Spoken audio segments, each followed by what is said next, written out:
As a small biz pro, I saw we roll, using procurement, program, and control. As a small biz pro, I saw we grow, using procurement, program, and control. I'm a businessman, yes, I'm an entrepreneur. Oh yeah, I'm a businessman, yes, I'm an entrepreneur. Oh yeah, I'm a businessman, yes, I'm an entrepreneur. I'm a businessman, yes, I'm an entrepreneur. Oh yeah. Crystal Mitchell, do you have my business plan? Good afternoon, everyone. This is the Business Zone with Crystal and Gilbert Buchanan, your small business paramedic.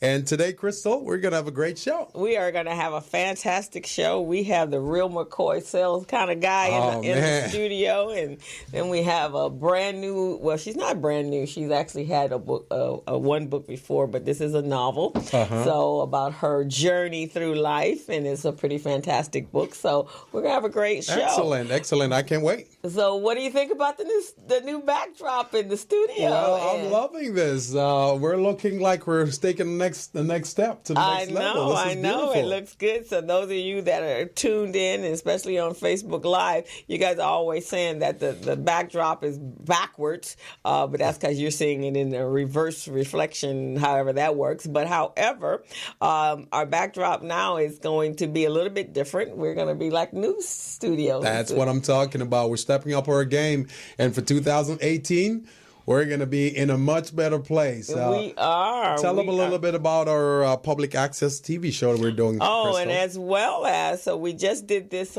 2 weeks, I guess in November, we shot our first 2 episodes on West Hollywood Access Channel 36. And then I think it goes from there to an ATT Uverse channel. I'll have to find out what that channel is. Mm-hmm. So we're trying our space or our show, the Business Zone, in live television, which is very much different from live radio. That's true. So we're taking the Business Zone to the next level. Not only are we doing radio, but we're also doing television. And we want to reach as many small businesses as possible. For those of you who are just tuning in right now, you're on the Business Zone with Crystal and Gilbert. And the phone number to call in is 323-293-3375. That's 323-293-3375. So if you need to give us a call and chime in on our conversation, please feel free. Would love that. Yes, please do. So, Gilbert, you had a pretty active week, right? Oh, yeah. So it was unbelievable. I went to Sacramento and Stockton on Monday, and I left.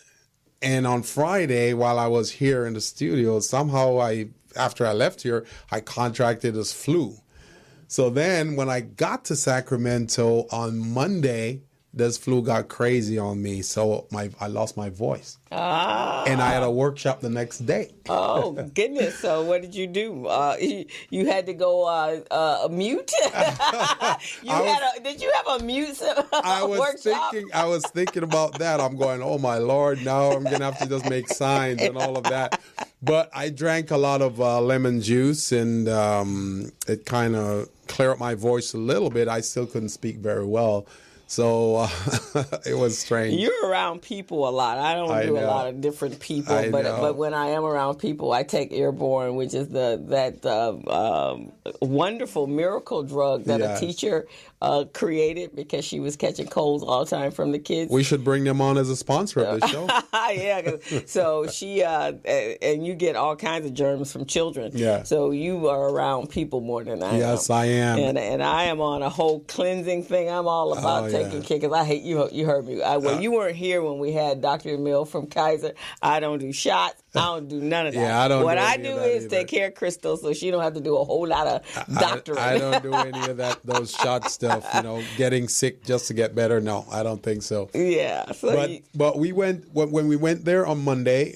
Tuesday was the workshop in Sacramento, and on Wednesday we had a pitch with some entrepreneurs. Okay. So it was an amazing program. It's called the Shinshuri Foundation, and what they do is they bring small businesses together, so the businesses can learn how to bring the for-profit, which is a business side, together with philanthropy, so that they can go out and do this hybrid and try to market themselves much better, market their product and services. And that was really great. So we had a panel, and there was 3 pitchers, and they pitched to us, and we've got some investors on the panel as well. Okay, cool. It was phenomenal. That's fantastic, and that's what we have to have. Because we have our businesses. Hey, Candace, the show today is we're going to talk about closing sales, and which is great for you since you're in the retail business. Give us a call, Candace. Give us a call, Candace. So we can show you how to close the deal. Candace. Candace's birthday was the first weekend in November when we had the women's conference. Yeah. So we had a full agenda of activities. So our Saturday night activities were to go to All That and More Boutique. Right. And so Candace had a goal to make 50 sales because that's her age. That's what she was turning. Right. And we came in, the Bellas came in and just shut it down. So she did more than she said. That's what I'm talking since about. She was been open. That was the best day she had in sales. That's what I'm talking about. So I'm glad you mentioned that, because they claim that the last week of November is Small Business Week. As far as we're concerned, Small Business Week is every day. Small Business Week is every day, and I just want small businesses, you small businesses out there, to know that even though you heard that Small Business Week was the last week of November, we're still helping you to promote your business and also try to access the sales that you need from your target population. So just keep on calling, and we'll be assisting you on the show. And for every small business, it should be every single day. Every day. Obviously, you will draw in more after, because everybody's in the Christmas mode. Right. But you really want to be working on your marketing and your sales and your advertisement all year long. Right. No one will come to your door just because you win business. Exactly. If you're not out advertising and letting people know that you're in business and what you're doing in business, there's never going to happen. So if you guys are under the impression just because, that ain't gonna happen. So, and also when it comes to running your business and trying to make sure that you get that sale, you're trying to get that Black Friday and all of that stuff, you need to have your businesses ready. What we do on this show, just so you know, we bring entrepreneurship, small business, and supply diversity together so you can obtain opportunities from contract providers, from lenders, and also from other customers. So that's what this show is all about. This platform here brings small businesses together. Now, we want to make sure that all of you are business ready and contract ready. Now, Crystal, on Tuesday, we've got a workshop coming up. We want to share that with the audience. We on Tuesday we're having our mastermind second workshop, but we're doing a whole series on helping businesses become certified so they can do business to business as opposed to transactional business. So we are honored to have Miss Danetta Jackson from the state of California, from the Department of General Services, come out to talk to us on how do we do business with the California government. And so you want to come out, and it's not just for individuals that are in construction industry. My certification and procurement opportunities is for anybody that has a business and there is some synergy with another business that want to do business with you, and they have set asides to make that happen. So contact us at 323-906-7004. Email me, Crystal C. Mitchell. Actually, it is if you go on our Facebook page, you will find the link to register for the class. So it is Tuesday, December 12th from 4 to 6, and it is actually free to the public. So you want to do that, guys, because it's so much easier to do business to business. And when we actually interview our guest, he'll tell us how much easier it is to do business to business as opposed to transactional business. And the whole reason why we brought this up today is to, one, make sure that you understand the eligibility requirements, how to become certified with the state of California. We're going to go over that as well. So we're going to show you how to become certified as well as accessing contract opportunities. Now, today is December 8th. Mm-hmm. So we still have another 23 days left in this month. So there is still chance for you to obtain a contract within the rest of the year from the state of California. So that's why we want you to come to this workshop on Tuesday, December 12th, so we can show you how to access those opportunities. Fantastic. Now, I'm going to put my RBD hat on, my Recycling Black That's Dollars right. hat. So, every year at this time of the year, because people are out shopping, we really need to be cognizant that we need to support our own businesses, our own people that look like us. And it's interesting. My sister and I were in Huntington Park this weekend. We went to buy some tile, and so we went across the street, and it was a great big shopping center, and it was a Panda Express. It was everything you wanted to imagine that was in there. We walk in, and I look around. Now, I'm in Huntington Park, so that's a primary Hispanic Latino area, and everybody in the shop was the same nationality. Wow. Behind the counter and sitting in the seats. Interesting. And then if I've gone to Chinatown, I see the exact same thing. I go to anywhere in the city and I see that. But when I go to my own town, I don't see that. I see somebody else working behind the counter. It's absent. So it's very important. But so last year, someone had called me to tell me that she felt the same way as Recycling Black Dollars, because it's important that we do that, and more important today than ever before. But so she had manually put together a Black business guide for the holidays. But then someone else picked it up, so I got an email this week, and though Cole Sure, sir, they have actually created the 2017 Black Business Holiday Catalog. Really? It is absolutely beautiful. Wow. And so we're going to have her Skype in. She's not from here. She's going to Skype in next week and talk about hers. But you can go to colsire.com, CULSIRE.com, and do your holiday shopping with Black businesses. That's an attractive looking. Oh, it's beautiful. It's actually a that. magazine. They do. Yeah. This is just their holiday, but they actually do a magazine about Black events and cultures and our culture experiences and articles. And maybe if we get it before the show is over, we can pop it up on the screen so that our audience can see that as well. All right, we'll see if I can get it over during one of the breaks. So that's one thing. The second thing, now I'm going to talk to you guys. When you're doing marketing, you and I are pretty creative. I mean, one of the reasons for the podcast was to expand our brand and awareness about who and what we do, right? Yep. So I've been working with, and I actually dance over at the Crenshaw yoga and dance studio. So Carly, who owns the studio, she's been owner of it for 13 years, and it's an amazing space. She owns about 10,000 square feet. So she has 3 studios. She has 3 offices space there. So she rents out, in addition to the yoga classes and in addition to Zumba, and I take a burlesque class. I just started a salsa class there on Monday night, and just a whole series of different, and I think they have an African dance class.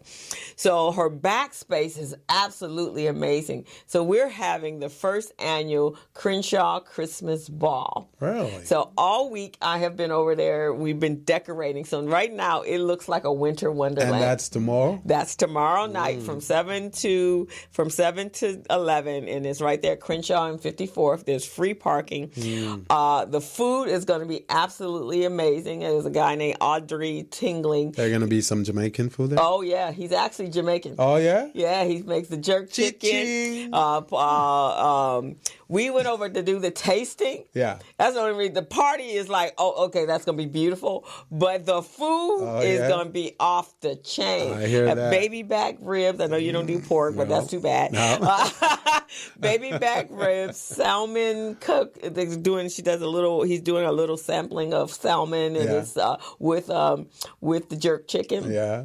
Sauce of flavor. Yeah. You will love it. You will absolutely. Making me hungry. And they did I have never tasted black eyed peas that taste like these black eyed peas that made. Yeah. So that's what we're going to do that. And then we're going to have a dance showcase. Katrina Frosty, we're all on the same committee. Right. And she's one of the instructors there. So she's doing a burlesque number with her ladies.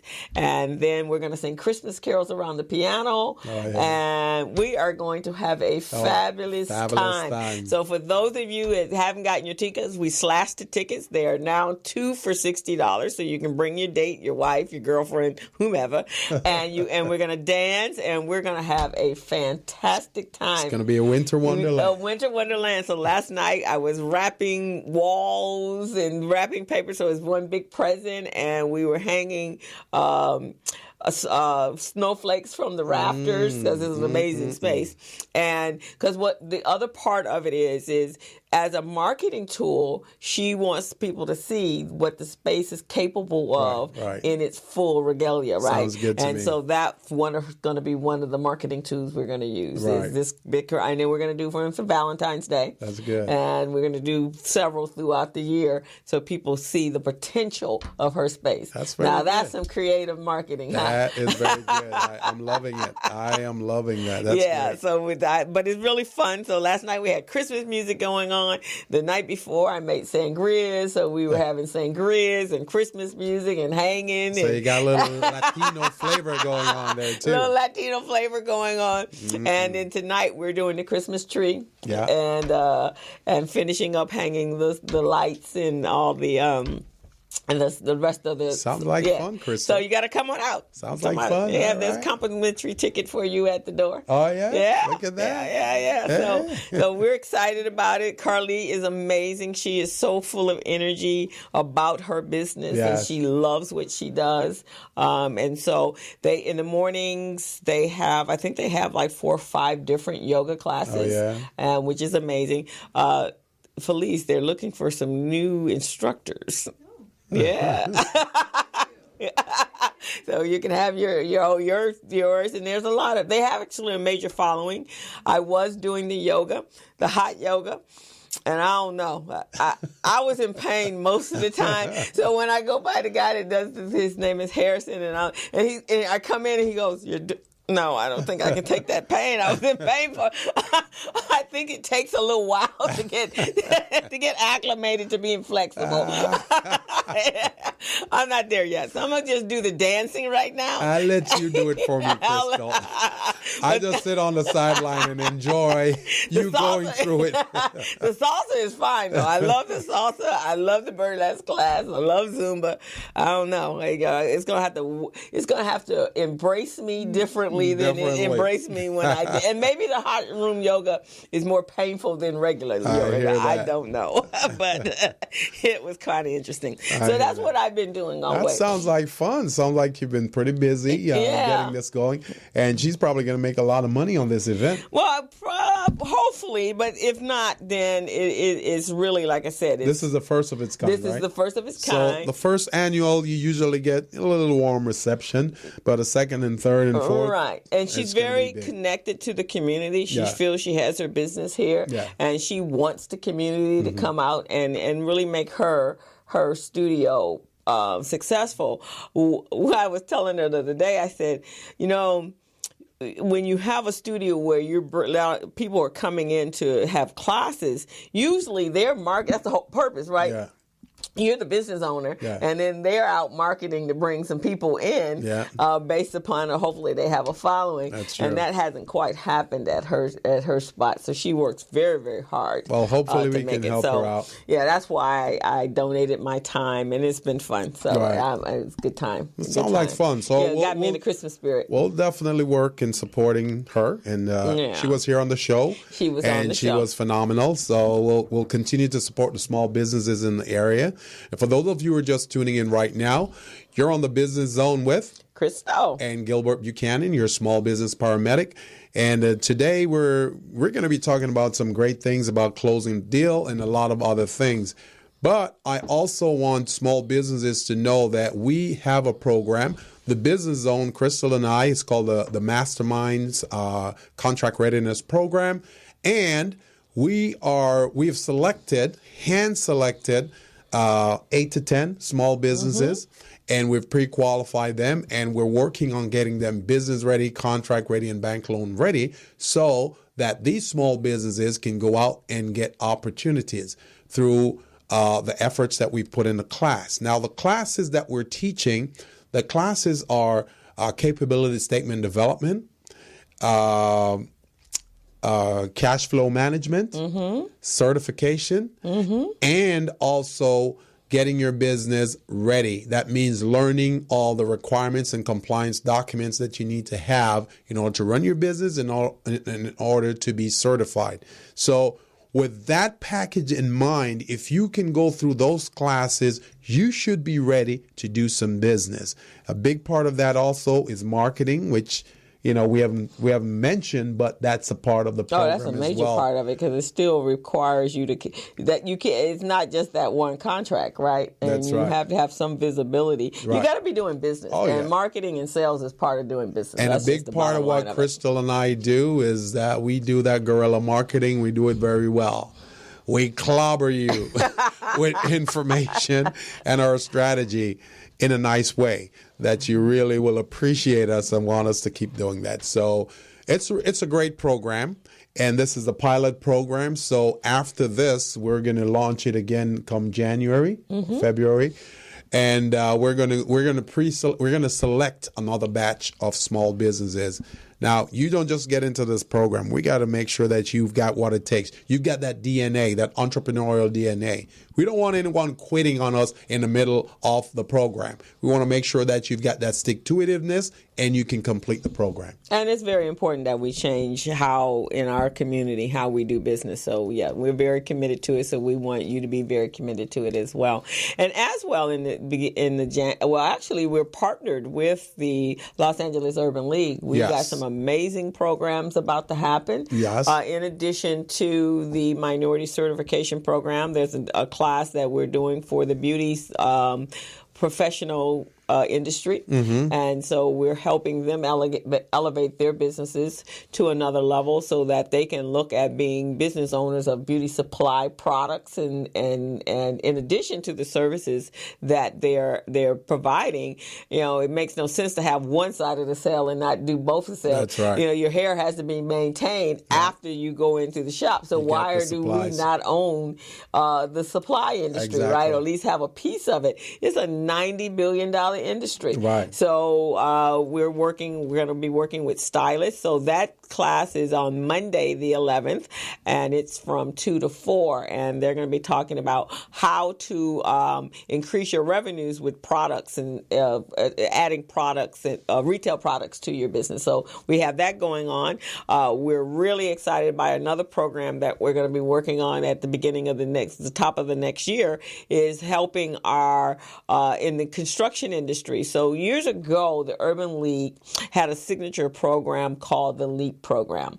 It was a $5 million project. And my uncle was one of the creators with John Mack, who was the founder. Not the founder. No. He just was. He was the president. He was the president here in Los Angeles, and it was a very successful program.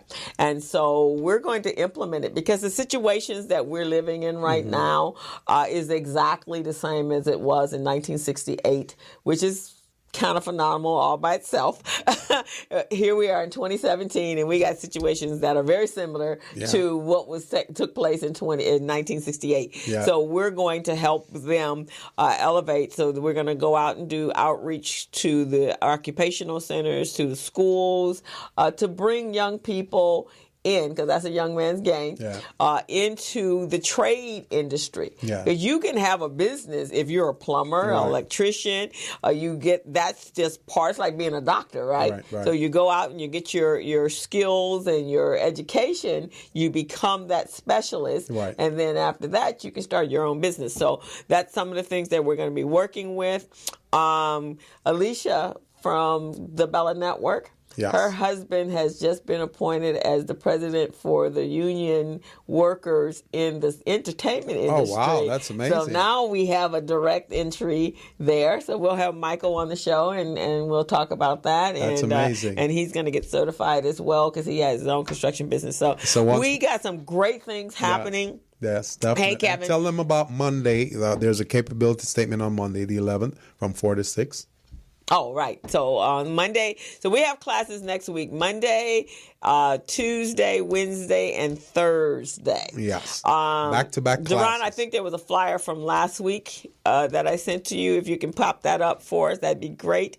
And so on Monday, it's on capability, on how to do your, and this is outline your core competencies and what you do. It's kind of like a miniature resume for the business. It's a resume for your business, and Right. it's going to have your core competencies. It's going to have your value proposition. It's going to have your features and benefits and your company profile. So that's really a great tool to have. It's a one-page document that you can use to market your business.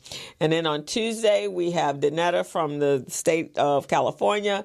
And then Wednesday, I'm going to be talking to you on your cash flow and your financial statements. Mm-hmm. And then on Thursday, we're going to cover certifications. Well, we're going to do certification on Tuesday, mm-hmm. but we're also going to do on Thursday, we're going to do building your infrastructure.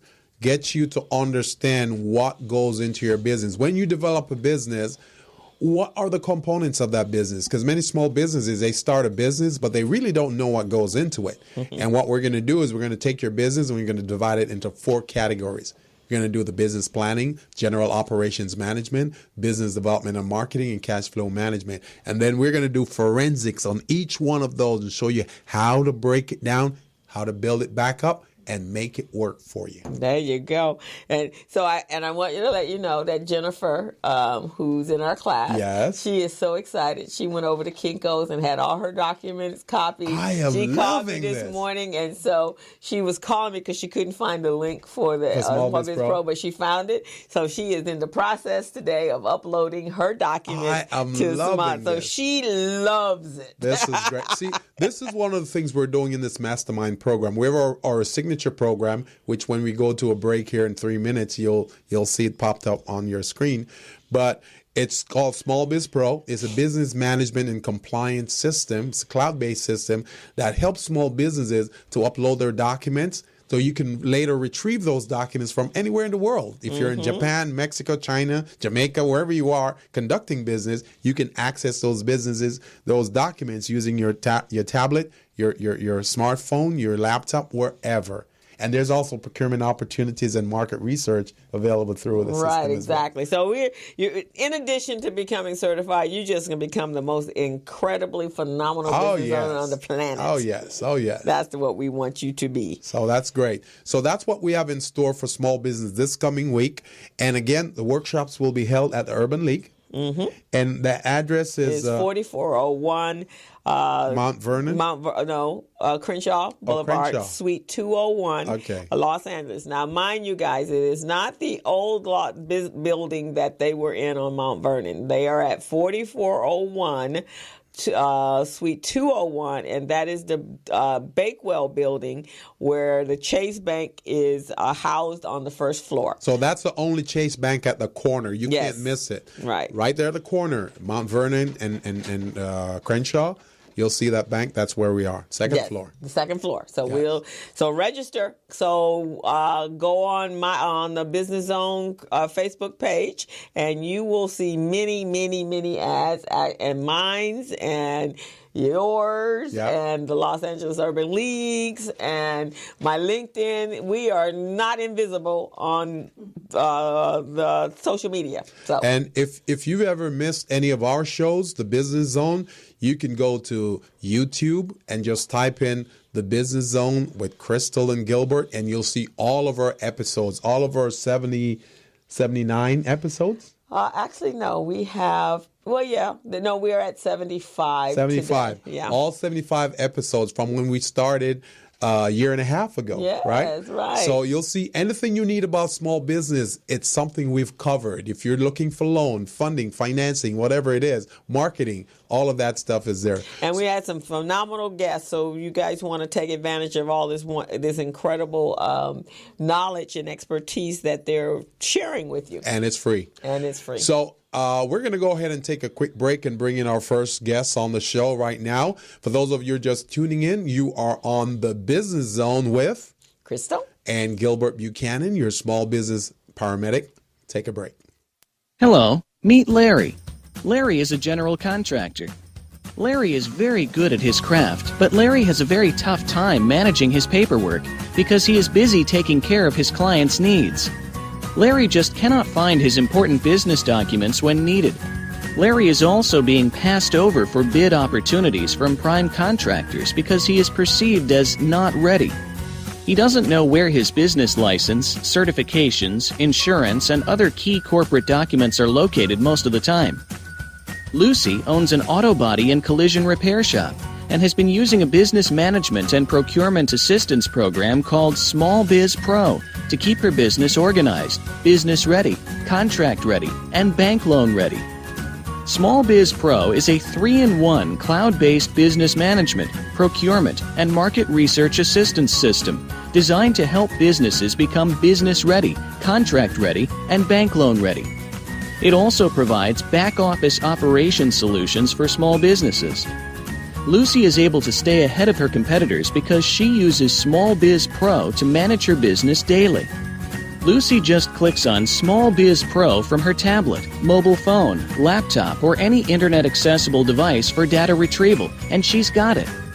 Lucy introduces Larry to Small Biz Pro, and now Larry is more organized and can now find all of his documents and new bid opportunities in seconds. Larry now saves $120 in labor costs for each missing or misplaced document. Just simply go to your web browser and log into smallbizpro.net and register today for a limited 30-day free trial offer. Services start as low as $1 per day. Let's put the competition out of business. Small Biz Pro. If you stay ready, you don't need to get ready. Register now at smallbizpro.net and begin saving money. Email info@smallbizpro.net or call 626-533-1186.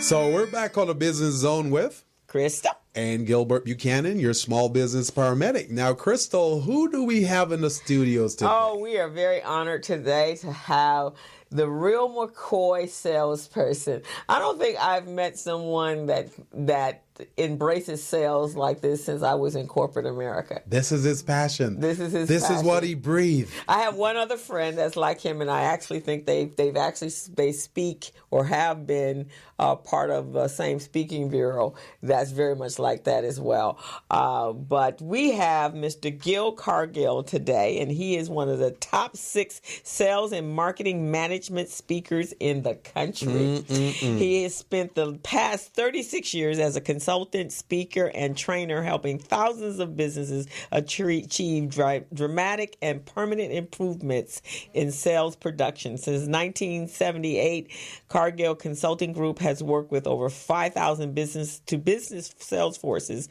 They recognize that sales, in particular, sales management, is one of the most least formally controlled components of most business organizations. So he's here today to talk about, we're going to talk about sales, we're going to talk about closing deals, we're going to talk about how not to talk yourself out of the sale. And we're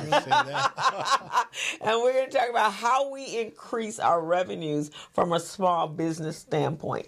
Well, welcome to the Business Zone. Great to be here. Really appreciate it. Glad to have you. So, Gil, tell us, one, how you got into this field, and how do we, because I know you do mostly, is it Fortune 500s or just corporation type? My smallest client is a one-man band. Oh. And my largest client is a Fortune 100. So Okay. I span the gamut. Wow. Okay. My motto is if they have a check that won't bounce, then they're qualified. I like that. Well, that's a good criteria. I like that. I got into sales way back in the 1960s. Okay. I took a normal high school football player's summer job in '63 in a steel mill. And my first day there, they had a tragic accident, and I saw a man incinerated. Oh. And the foreman came over to me and offered me a promotion to that recently vacated position. And there was all kinds of incentives to do that, for right? a nickel an hour. So I set an Olympic record running in high-top shoes and grabbed the paper and saw an ad that said earn $10,000 a month. Now, in 1963, that was a lot of money. Right. Mm-hmm. So I said, this is the job for me because I needed a new Corvette. Didn't have a driver's license, but I needed a Corvette. You needed it, though, right? I needed it. And I didn't know what the phrase at the bottom of the ad meant when it said commission only. But I knew there was the job for me. Okay. And I went in and I got hired. And I asked the boss, when do I get my 10 grand? And he said, as soon as you sell something. And I said, what does that mean? I was 16. Okay. And it was selling vacuum cleaners door to door. Oh, Wow. And I was blessed, in my opinion, to learn by accident what I'm here to do before I could drive a car. So a lot of my peers looked for their careers, and I found mine before I got out of high school. Wow. Now, the secret, and I want your audience to pay attention to this, I was 16 years old, but before management would allow me to talk to a customer, I had to recite their presentation from memory. Oh, wow. And when I go out shopping, when my wife and I go to stores, and we ask questions of people in the store where we want to do business, and they don't know what they're talking about, it's off-putting. So my message to your audience, and I don't care who you sell to or what you sell, practice your presentation. This is especially true with your members of your business development program that are working in government contracts. Right. If you go into a government buyer's office, I don't care how qualified you are. I don't care how good your prices are. I don't care how good your products are. If you go in there mumbling and stumbling, if you're disorganized, if you don't know how to present your value proposition, Right. then you will be behind the eight ball regardless of what you do. Right. And so many entrepreneurs tell me, hey, Gil, I had the best product. I knew I was a better price, and I didn't get the deal. Well, it wasn't price that turned them off. It was the lack of perceived value. That's right. And perceived value is directly proportionate to how well you present. So I see thousands of entrepreneurs every year that have never spent 5 minutes, Right. 5 minutes practicing their presentation. Right. If you don't present well, you can't close. All you can do is beg and hope. Right. So a message to your audience is let's make sure we practice with our smartphone. I see you have yours on a tripod. That is the best sales coach you can hire. Present to the smartphone, record yourself, and then look at it. So you don't have to hire anybody. You don't have to go anywhere to know whether you have a lot of ums and ahs and incorrect grammar. You know what I mean? Yeah, or cool. So, and you're absolutely right, because every month Recycle Black Dollars, we have a breakfast mixer, right? And so everyone gets an opportunity at the end or sometime in the beginning to do a 30-second commercial. Okay. And I tell you, when the time you're like, okay, you're hitting the bell. We even have 30 seconds. You should be able to encapsulate what you do, at least an appetizer or Right. a cliff note of what you do in 30 seconds. And it goes on forever and ever. And once you get past the 30 seconds, most people have disconnected from you. They don't care what you do. Just will you please hush? let's say my term for that exercise is create an elevator pitch. Right. And an elevator pitch is a speech that must be able to be delivered in a 2-story elevator ride in Right. 30 seconds. Now, the secret sauce is the first words out of your mouth have to be very strong and almost, if we were in New Orleans, I'd have to say bodacious. Okay. So if I'm running a contracting business and I remodel kitchens, then the first sentence is going to say, I work with homeowners to significantly increase the value of their home. Or my typical customer sees a $100,000 increase in the value of their home. I'm saying a very loud, aggressive, bodacious statement because I want the prospect's brain to go, how does he do that? That's a carrot that you dangle in front of them. As soon as they say mentally, how do you do that? You now have permission to go into depth. Yeah. But you've got to get that first message in less than 30 seconds. Some studies say it's like 11 or 12. Right. But it's great practice, and if they aren't willing to invest the practice, then I say get out of business. Because you're not in business, you're hoping for success. And the tragedy is so many brilliant men and women fail because they've never done the blocking and tackling. As an old football coach of mine, you've got to do the fundamentals and the basics, and they miss out on that. So we exist to help people realize their dreams by selling better. And if you have a mediocre product but a superior marketing and sales campaign, you'll not only make a living, but you'll beat your competitors who have better products. So beside the elevator pitch, what are some strategies that you use within your organization with businesses and entrepreneurs? Well, my average client increases their sales by 36%. Our record is about a 75% increase. And that's because we've learned a technique that I developed to identify sales process bottlenecks.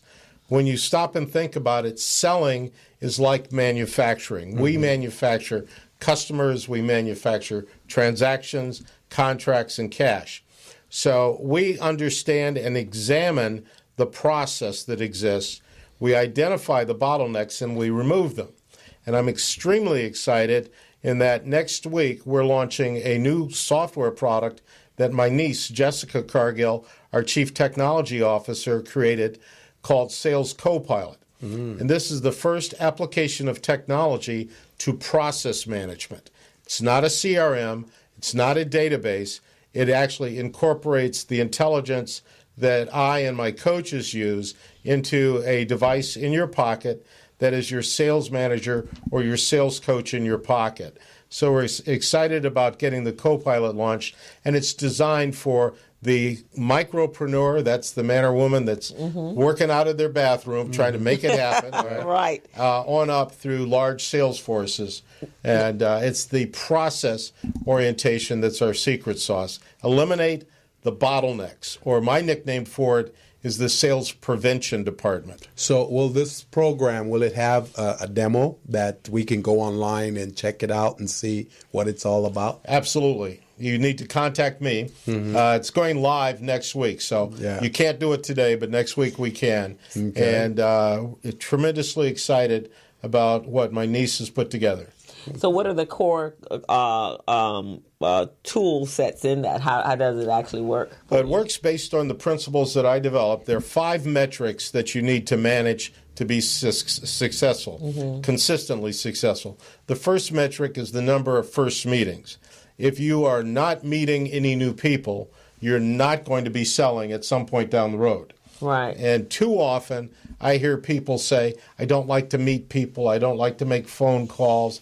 I don't like getting up in front of strangers. So then they're in the wrong business. No, they're not.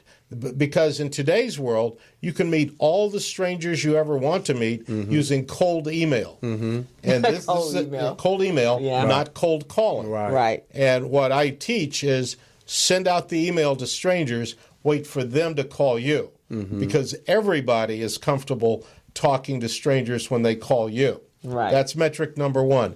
Metric number 2 is dollars per transaction. All too often, salespeople and or entrepreneurs discount because they feel that discounting creates friends. Now, a second significant blessing in my sales life was going to work for IBM in 1970. Our rules were if you discounted 1 dime, you got fired. Straight up. Wow. So we had to sell for the published price, and that prevented me from ever learning how to discount, so I still don't discount. So let me put this out there, because I receive tons of emails every day, some of them from these Nigerians trying to rip me off and trying to sell me all this stuff. So when I see an email that I don't recognize, I just quickly delete. So with that person who doesn't like to call, but they want to send out those emails, they're not going to get someone like me. So how does that work? That's probably very true. Never make a marketing decision based on your individual prejudices. I hate getting unsolicited email, but I send out 180,000 emails every week, right? Because I like cash. So how does that work, though? Because part of the reason... all I want is 1/10 of 1%, and I'm making money. See, part of the reason I don't access those emails, because they have some of those emails, when you click on it, it just takes over your computer. That's spam. Right. And but it's embedded in the link that you get in the email. So and that's one of the reasons why I have an outstanding email campaign if I get a 2.5% response. So I'm not looking for home runs. Right. And it costs very little money to get the emails out the door. Right. And I wait for people to call me. Now, I love cold calling. I love speaking. But I'm busy serving my existing clients, and I couldn't say, Crystal, if you were one of my clients and you were paying me a retainer, I couldn't come over to your office and say, oh, well, hold that thought. I need to make cold calls. Right. So I have to prospect at the same time I'm selling and serving. I believe you, and the reason I believe you, because I get the same email like 5 times a day, every day of a week. So I guess they're trying to wear me down. They figure eventually I'll just give in and say, let me check it out. Nothing works all the time for everybody. Right. It's all about the numbers. It's all about tenacity and consistency. Yes. My dad was one of the Tuskegee Airmen, and he taught me how to be tenacious. He also taught me how to fly, and flying airplanes is my passion. But he had a saying that knocked me off of my chair when I was probably in junior high school. I was about to quit something that I didn't like doing. Yeah. And he said, have you ever heard the story about the man that first man to attempt to swim the English Channel? And I said, no, I haven't. And he said, nobody has. He got halfway to France, figured out he couldn't make it, and swam back. So the entrepreneurs that quit halfway to France ruin their life. It's the same amount of effort to go back to where you came from as to keep going.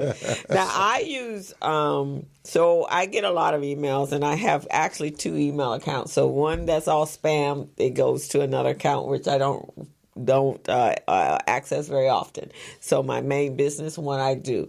But what I do is I think that Facebook has come up with an incredible way with their marketing tool that, one, and this is invasive in a sense, but when I'm looking for webinars, or if I'm looking to say I'm about to do webinars, whatever it is I'm looking for, it pops up in my Facebook, right?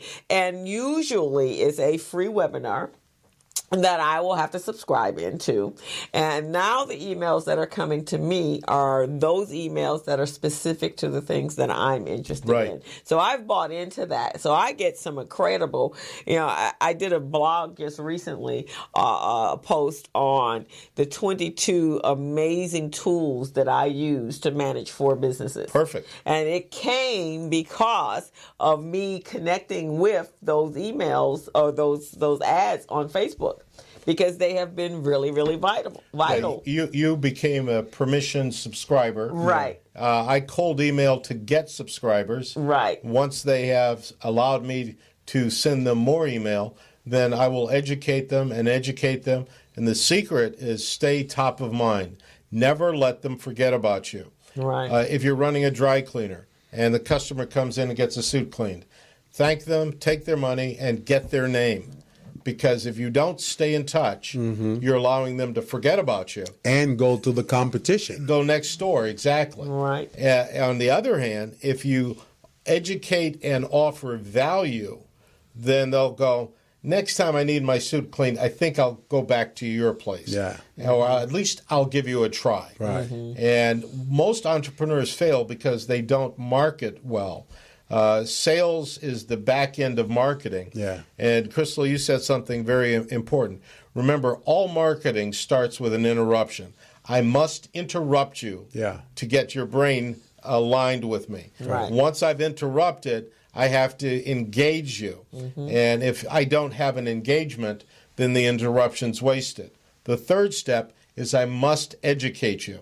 Here's the value you'll receive when you buy from me, when you come to my restaurant, when you get your copier from my company.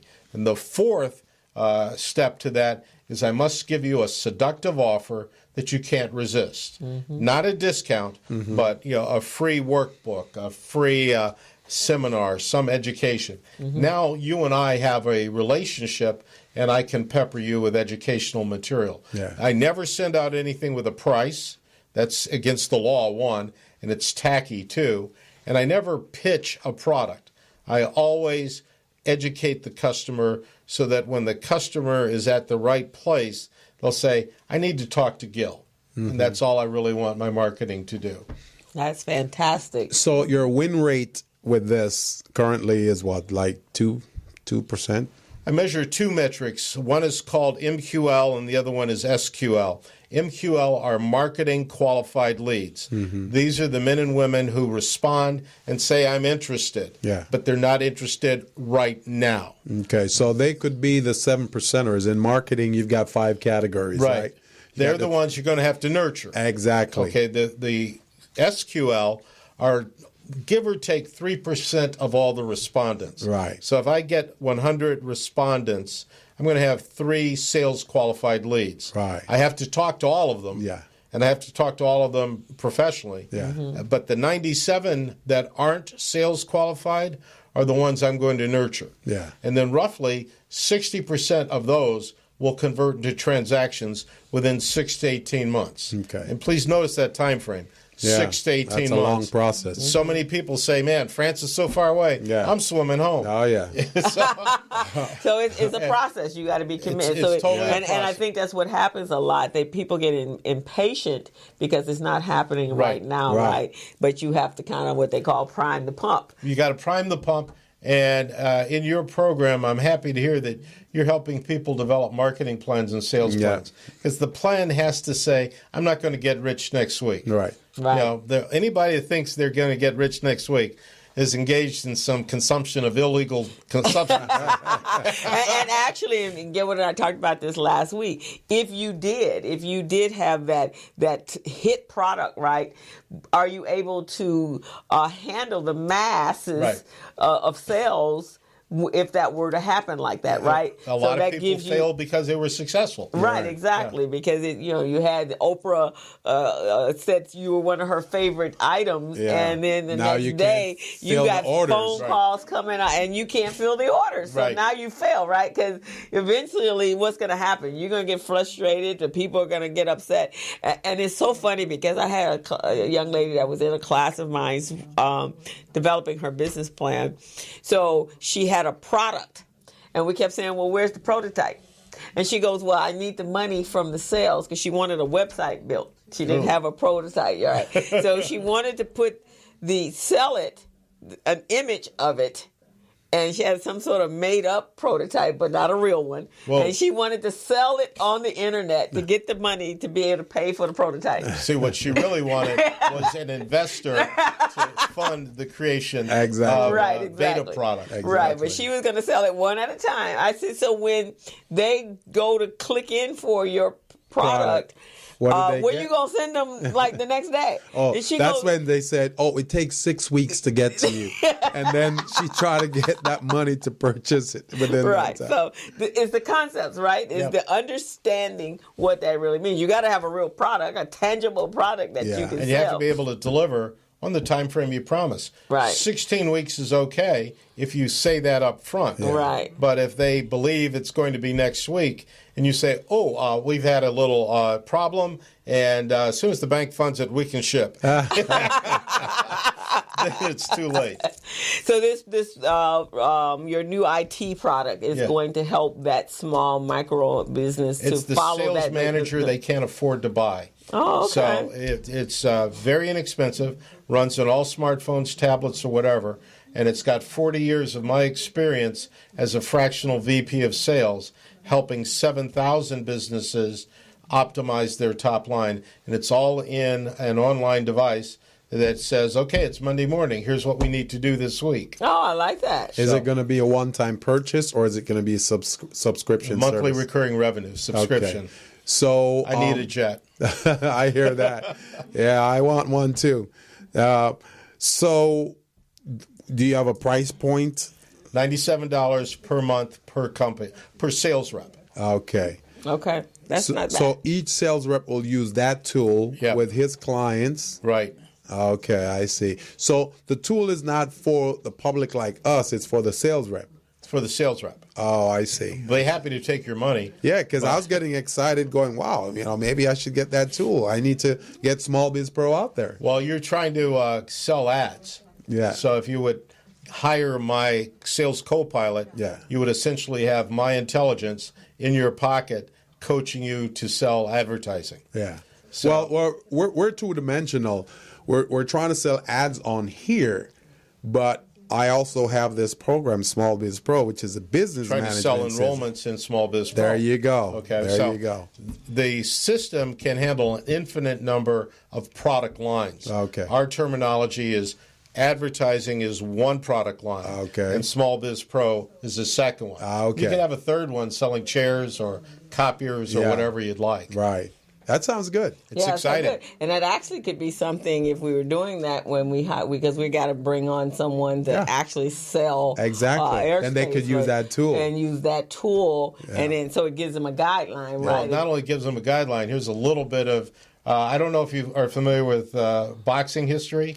A little bit. Remember Joe Louis? Yes. Well, when he was fighting the German for the heavyweight championship, this was just before World War II. There was a lot of racism and hatred and horrible stuff. And the promoters decided to give the German an advantage by building the biggest boxing ring ever. So he can run. So he can run, exactly. And the news writers, reporters, took Joe Louis to the arena to look at the ring. And they said, hey, Joe, that's a big ring out there, and this guy Schmeling can really run. How are you going to deal with that? And Lewis looked at him and said, yep, there's a lot of room out there, but I don't see anywhere for him to hide. We've got built into the software for the owners of the company reports that eliminate the ability of a salesperson to not tell the truth regarding what they're doing. I like that. So every Monday morning, you would get a report in your email that says, here's what Charlie was supposed to do last week, and here's what Charlie actually did. Yeah. Right, exactly. So accountability. No place to hide. Total accountability. That's really, really good. And that's something. That. And that's because and I think small businesses, that would be great for them. Yeah. Because I think that's what happens. They can't hire a sales manager. Yeah. Right. A good sales manager is going to cost $200,000 a year. Yeah. Right. And there's some businesses that don't produce that revenue. Right. And the problem is if you don't have good sales management, you'll never go above $200,000. So we have how to hire people, how to write comp plans, how to terminate people. Everything that I would do if you hired me full time is in your smartphone now. Oh, really? That's fantastic. That's great. That sounds good. Because when you're wearing all the hats, when you're the founder, the chief cook and bottle washer. Right. And there are no universities that offer a 4-year diploma in sales management. No.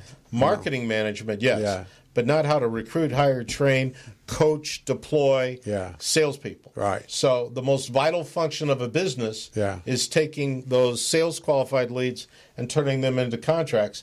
And there's no training in any United States university for a manager to do that. So it's always learn on the job, but now you're betting your house, your future, and everything else. And that's scary, and it doesn't need to be. So part of your system, does it also teach that salesperson how to do those emails that you were talking about earlier? Absolutely. I call it sales on my online sales academy. Yeah. Push a button, and then a table of contents appears. Cold email, click it, watch it, and apply it. Oh, beautiful. That's fantastic. That's beautiful. It's everything I've done in 40 years in the smartphone. So tell me about sorry to interrupt you, but I'm getting drawn into this. Tell me about you said your daughter or your niece who developed? Niece, Jessica Cargill. So what's her background and what makes her want to pursue that? Her grandfather, my father, was a genius mathematician in addition to an aviator. Oh. And our family believes she's got dad's genes because calculus did a number on me. But Jessica went to school, got a degree in computer management and programming and whatever, and has been challenged in the Ohio economy to get a job. So Felice and I were back visiting, and just a casual conversation, I said, hey, can you write some software? And she said, sure. And I said, can you make it do this, that, and the other thing? And she said, sure. And my wife and my sister-in-law were whispering in her ear, make them pay you, make them pay you. So did you pay her? I've been paying her every Friday. And, Well, it looks like you guys could become super rich. I'm going to, absolutely. She keeps the software working. I'm going to sell the heck out of it, and we're going to get the jet the Cargills need. Now, how is your program different than Salesforce? Salesforce tells you what you did. I tell you what you need to do to hit your pre-established goals. That's a And I difference. tell you how to do it. So one is lagging indicators. Yeah. Here's what happened. Yeah. And I don't care about what happened. I can't happened. fix it. Yeah. I care about what's going to happen. There's what you need to do. Yeah. Now, you have video for every module. Is that Yes. what is it? There's over 75 hours of video in your smartphone. See, that's a differentiator right there. Big time. That's a differentiator. Yeah. Because many of these programs, they don't have videos to guide you. Yeah, Right. you have to go somewhere else, and then you have They to figure. just, you type in what you did. I tell you, okay, based on what you did, Yeah. and Jessica worked up the algorithms for Yeah. this. Based on what you did, here's what you need to do Yeah. to hit your goal at the end of the year. Very much like my father taught me to fly. Yeah. I don't worry about the mountains that are in back of me. Right. I worry about the mountains that are in front of me. I worry, do I have enough fuel to get where I want to go? Yeah. That's called sales qualified leads. That's right. I want to worry if I have a headwind or crosswinds. Those are unknown competitors or situations. So the germ of the idea, I have to give to my father the credit for that. But the coding all came from Jessica. I've been giving her I'm not a programmer. I just said I wanted to do this. And tomorrow morning it does. Does that? That's amazing, and Yeah. have it in house, Exactly. and related to you. Exactly. That's fantastic. We got so excited about this, we forgot to take a break. So. Right, and then Gil has to leave. He has a phone call. Yeah. But Gil, we would love to. We'll talk offline. But we're galvanizing these people for small business Super. with our management. Yes. This would be great if we had you Yes. come in and do that, and we'll bring yes. and then one can sell your product. Yeah. and, Happy to. And then at two, helping them, because that's a vital void in our small micro businesses. So we could design a workshop around that. Around that, your right. product. All we need is the date, and I'll be there. Okay, Okay, well, we'll that work on sounds the great. date. We'll work on the date the first of the year. I am Cool. very excited. I can't wait to see it in action. Yeah. Dynamite. Yes. Yeah, and when we hire our salesperson, we may Yes. be one to definitely be a Oh, client. for sure. Yeah. For sure. The downside is that you would go through the repetition of the pain you've had, and I forgot to mention, I guarantee that you'll be satisfied with the results. Oh, wow. Oh, So- wow. Wow. Okay. That's what you call USP right there. Unique selling proposition. Yes. Because With once a you're guaranteed, guaranteeing. right? Exactly. So I hope our audience has gotten. I tell you, he's a real McCoy, I'm right? telling you, I'm hooked right now. I'm hooked. I want to hear more. Gilbert is like all wide and bushy. Usually, Yeah. it's like maybe this is late in the afternoon, but he is I'm falling excited, asleep, right? but Exactly. this time, this is great. Yeah, It's good so that's information. fantastic. My so, pleasure. So you want to tell the audience how they can reach you? Absolutely. You can contact me at Gil, G-I-L, at gilcargill.com. That's GILCARGILL.com. Or call me at 310-447-4102. Have a great day and go sell somebody something. All right. And then I think we should have Gil on when we do our next show. Yes, we should. At the West Hollywood station. Yeah, we Love should. to. Just Would to you? be the date. Yeah. Would you like to be a part of that? You bet. Well, Yeah. consider yourself on. We'll let you know the date, Yeah. and we'll make it happen. And that'll be probably be right when you're ready to launch. And so that way, that's a bigger market. It's a Oh, yes. large marketplace. Every time we can talk, we can have an opportunity to improve. Yes. Okay. Well, Sounds thank you great. so much, Gil, for coming on the show. And we will definitely be working toward a relationship and, Oh, sure. and doing some good stuff together. Excellent. Thank you. Thank you very good one. much, So you've been watching the Business Zone with Crystal. and Gilbert and Mr. Gil. And this has been a great show on marketing and sales techniques. So we're going to go ahead and take a break right now and bring in our next guest as well on the show. So let's take a break. All right. Hello, meet Larry. Larry is a general contractor. Larry is very good at his craft, but Larry has a very tough time managing his paperwork because he is busy taking care of his clients' needs. Larry just cannot find his important business documents when needed. Larry is also being passed over for bid opportunities from prime contractors because he is perceived as not ready. He doesn't know where his business license, certifications, insurance, and other key corporate documents are located most of the time. Lucy owns an auto body and collision repair shop and has been using a business management and procurement assistance program called Small Biz Pro to keep her business organized, business ready, contract ready, and bank loan ready. Small Biz Pro is a 3-in-1 cloud-based business management, procurement, and market research assistance system designed to help businesses become business ready, contract ready, and bank loan ready. It also provides back-office operation solutions for small businesses. Lucy is able to stay ahead of her competitors because she uses Small Biz Pro to manage her business daily. Lucy just clicks on Small Biz Pro from her tablet, mobile phone, laptop, or any internet-accessible device for data retrieval, and she's got it. Lucy introduces Larry to Small Biz Pro, and now Larry is more organized and can now find all of his documents and new bid opportunities in seconds. Larry now saves $120 in labor costs for each missing or misplaced document. Just simply go to your web browser and log into smallbizpro.net and register today for a limited 30-day free trial offer. Services start as low as $1 per day. Let's put the competition out of business. Small Biz Pro. If you stay ready, you don't need to get ready. Register now at smallbizpro.net and begin saving money.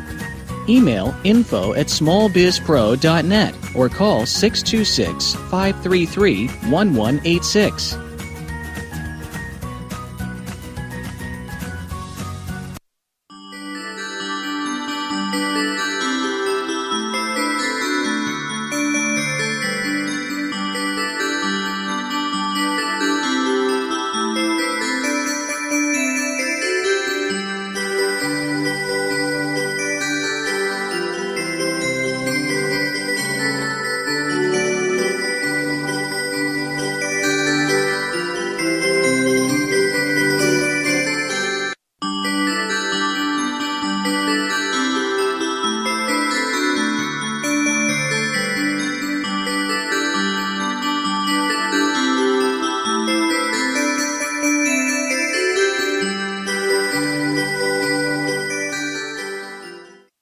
Hello, meet Larry. Larry is a general contractor. Larry is very good at his craft, but Larry has a very tough time managing his paperwork because he is busy taking care of his clients' needs. Larry just cannot find his important business documents when needed. Larry is also being passed over for bid opportunities from prime contractors because he is perceived as not ready. He doesn't know where his business license, certifications, insurance, and other key corporate documents are located most of the time. Lucy owns an auto body and collision repair shop and has been using a business management and procurement assistance program called Small Biz Pro to keep her business organized, business ready, contract ready, and bank loan ready. Small Biz Pro is a 3-in-1 cloud-based business management, procurement. Well, we're back on the Business Zone. This is Krista. And Gilbert Buchanan, your small business paramedic. And today's, Crystal, we've got a second guest on the show. We have a second guest, and she has just debuted launched her new book called Woven into the Fabric. And soon as it loads up, I will be able to read you her bio. Okay. What I could do then is just go ahead and have our listeners go ahead and give us a call if you want to participate in our conversation here. Mm-hmm. Our phone number is 323-293-3375. That's 323-293-3375. And again, if you're just tuning in in the Business Zone, the Business Zone is a small business program. It's a platform that assists small businesses and entrepreneurs in accessing opportunities where you get to meet with supplier diversity and lenders, contract providers, in order to provide you opportunities and success. That's what the Business Zone does, day by day, time by time, month by month, throughout the whole year. And Crystal and I, we've been working on this for years now, trying to help small businesses. And we've got some great tools and tips for you. Okay. So we are very honored to have Teshai Essiebea Farrell. Now, her book is a journey of her life. And it's her life story, and it actually provided her the inspiration to write this book. She just debuted last week, December 2nd, right? And so she had her book, her first book reading. Is that what it was? It's a launch party. Launch party. And so she, Teshai studied at Stanford University. She won the Miss Watts beauty pageant and was sent as a goodwill ambassador to 5 African countries. In Ethiopia, Farrell met Emperor Haile Selassie, an encounter that led to her engagement to the emperor's grandson, the Duke of Hara, and her wedding plans were shattered by the 1974 military coup in Ethiopia. Oh, wow. And the royal family, including her fiance, was imprisoned and executed. And this is the premise of this story, right? And she has written another book called The Transformation of Race. In 2007, she returned to Ethiopia for the first time since the coup with the Stanford Alum Travel Exhibition. And during that time, prior to her marriage to the Los Angeles City Council, Barb Farrell, they had one daughter. And Farrell and her daughter hold dual citizenships in the United States and Israel. Wow. So we want to welcome you, to talk about your journey. Now, you're a member of RBD, right? Yes. She's a member of Recycling Black Dollars. So we're definitely proud to have you here there because of that. And we're always here to help support our small businesses in every aspect. And your journey, it's taken a while to write this book, right? It took 21 years to actually write it, from actually putting, pen to pad. And when I started, it was pen to pad. Oh, really? I didn't have a computer yet. Okay. So tell us this journey. And I mean, I just think when I first heard you talk about it at RBD, that she was engaged to the emperor's son, was like, whoa, this is fantasy. This is fairy tale stuff. One, that you won the beauty pageant, and then two, and this is you on the front of the cover. Yes. I think, Duran, I sent you a picture. So this is the front of the picture. You were absolutely beautiful. Thank you. Absolutely Thank you beautiful. so much. That's very So tell nice. us about this journey.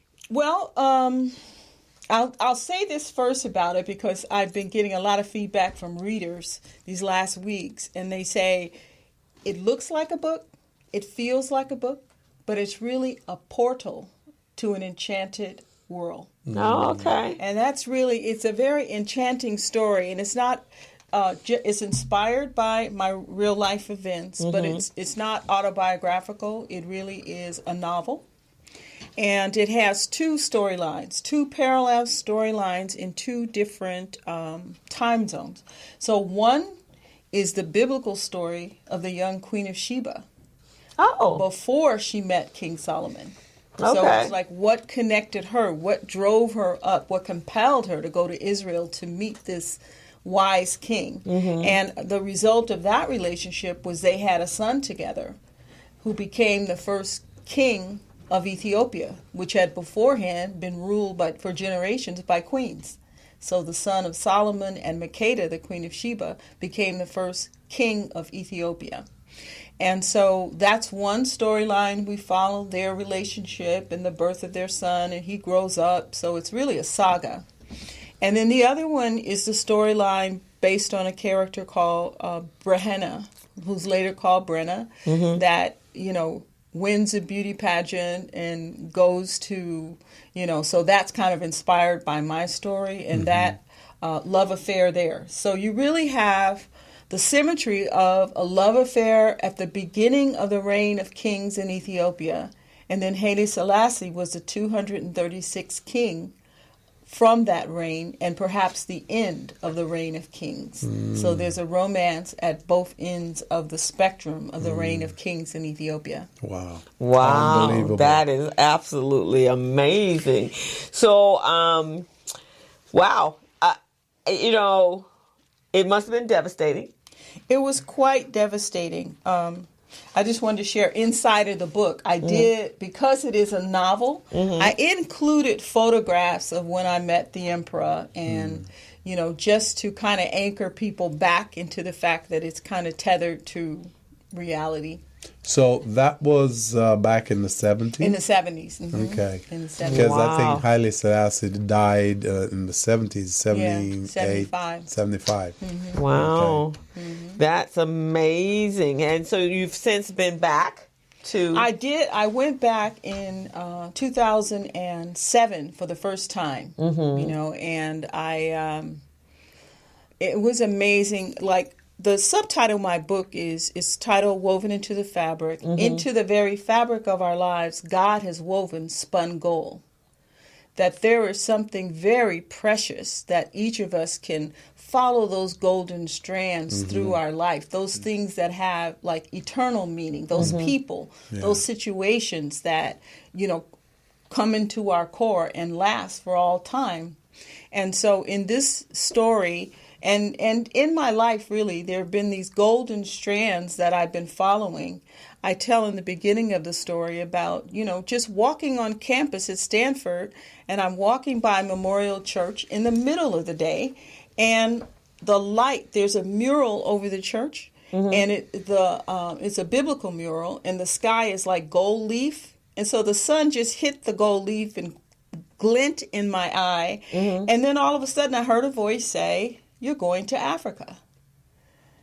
And I knew in my spirit, I'm going to Africa. No idea how. Okay. No idea how. And a couple of years later, I get this mysterious letter. I go to the post office on campus, and they said, "We think this letter is from you, but my name is spelled all wrong." And I said, "Well, is it from Los Angeles?" And they said, "Yeah." I said, "It's probably for me. I'll bring it back." And it was, it opened, "My name is Mrs. Johnson. You don't know me. But, I've been watching you get your scholarships, and you're from Watts, so I just think you'd make a good Miss Watts. So I'm sending an application, perhaps, you should run this year." And so I just prayed about it, and Spirit immediately, which, at the time when I prayed, you don't always get an answer. Right. Sometimes it's just quiet. Right. Sometimes I get something. This time it was yes. Yeah. Run, yes. Now, when I was in college, I had braces on, and I was thinking, okay, God, you don't understand about braces and beauty pageants. They don't go together. Normally do not go together, so what are we saying? But I knew not to argue, and Right. so I just filled in the application, sent it in. Now, I have 3 older sisters. One of them had been a previous Miss Watts.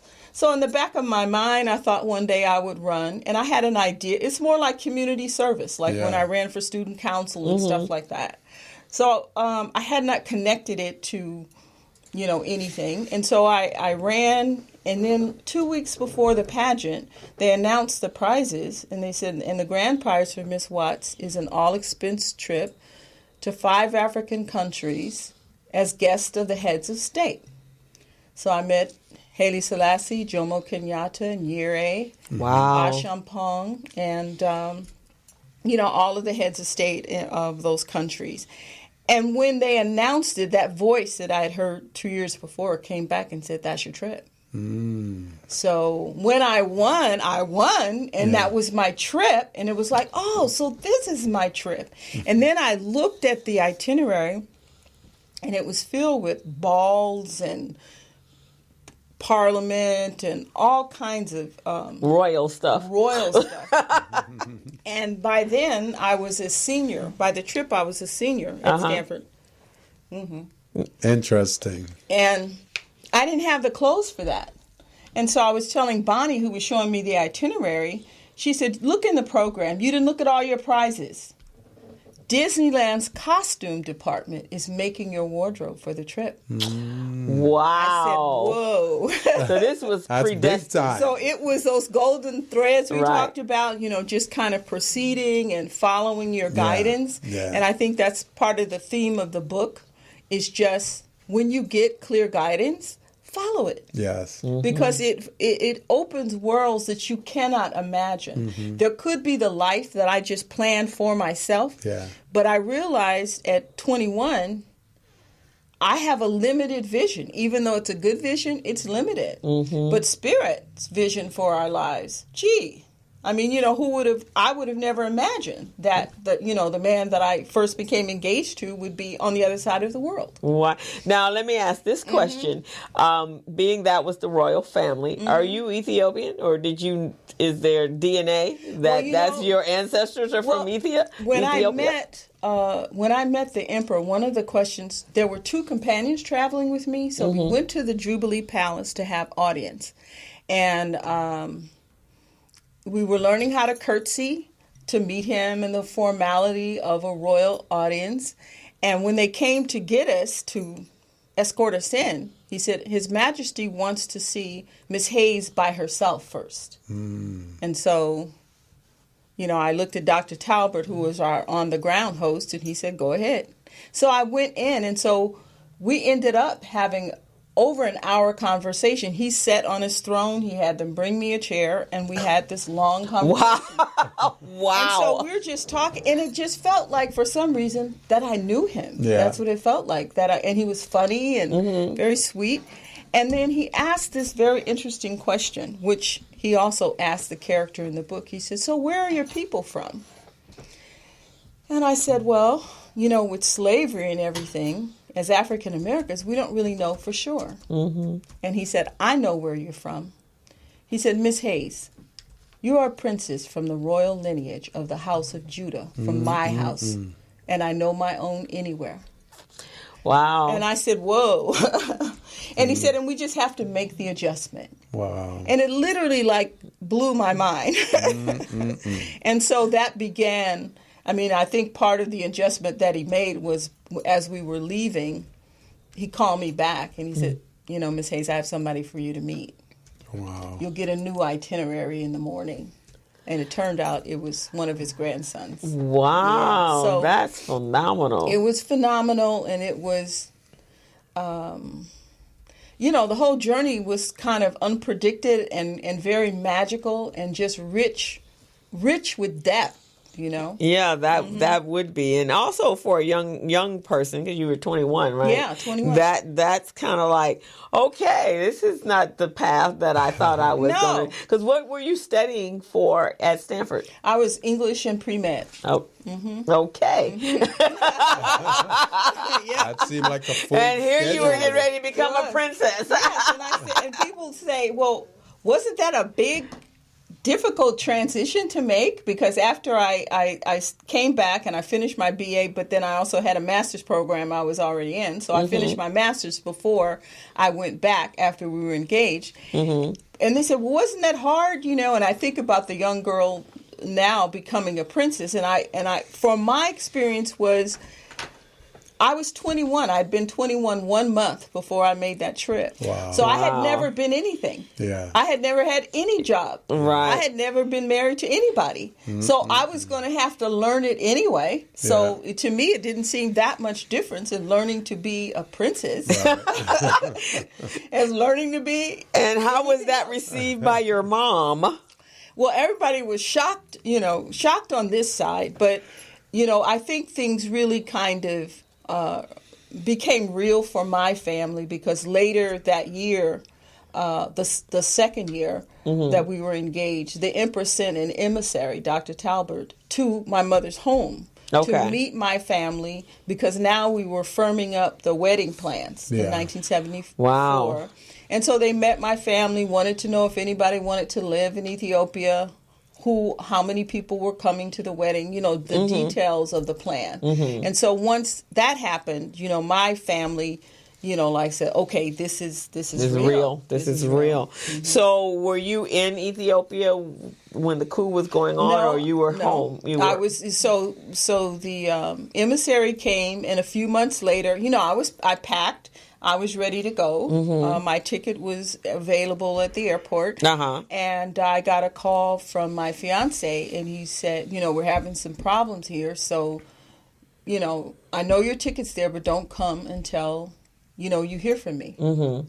And I said, okay. He said, no, I know you have to swear it that you will not come until you hear from me, because I'll look up and you're saying send the car to the airport in Aldous. And I said, no, you sound serious, so I won't come until I hear from you. And then 6 days after the call, my mother called, there's been a coup in Ethiopia and they've arrested the whole royal family. Wow. Everybody was just gone. It was very devastating. I'm more for them than me, but no, your life, that was my life, and it was like, So what happened to him? He was imprisoned. Wow. He was imprisoned, and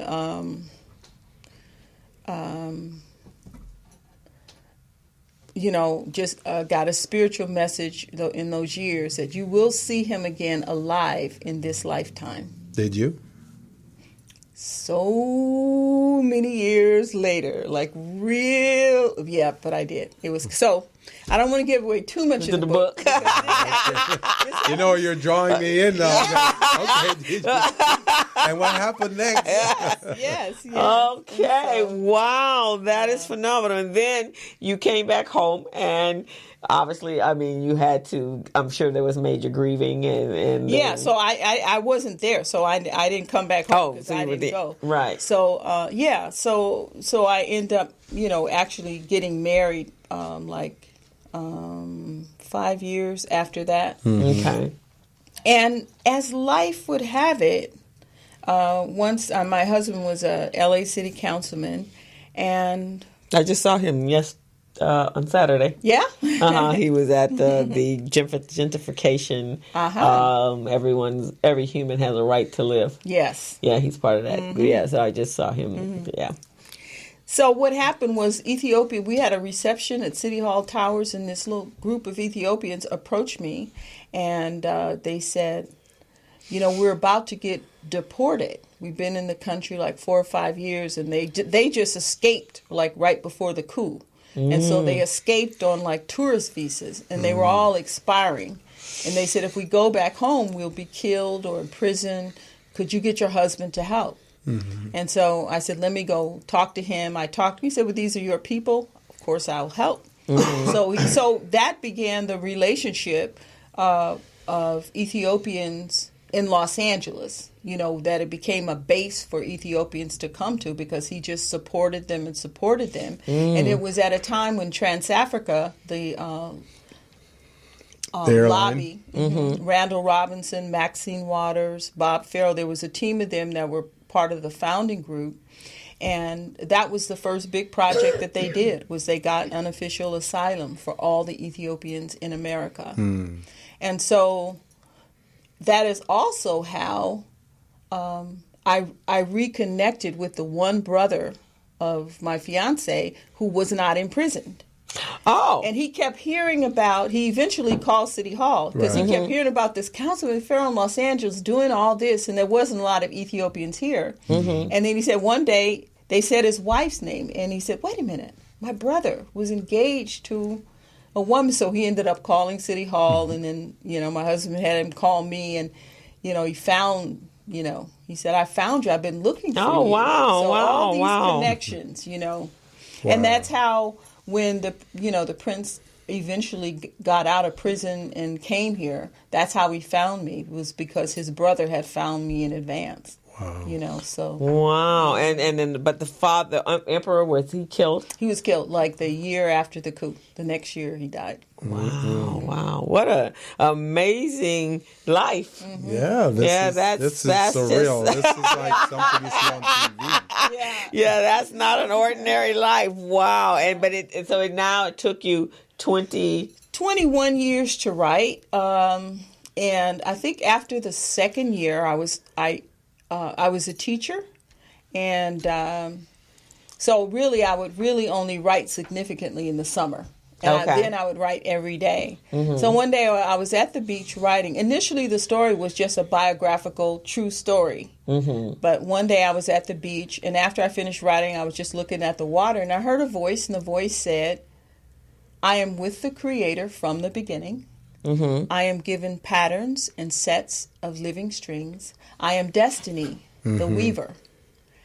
And I said, wow. And I had to write it down because it was so beautiful. I didn't quite know what it meant. But after that, a few days later when I was writing, all of a sudden the character who was a first-person narrative, suddenly I was calling my character she.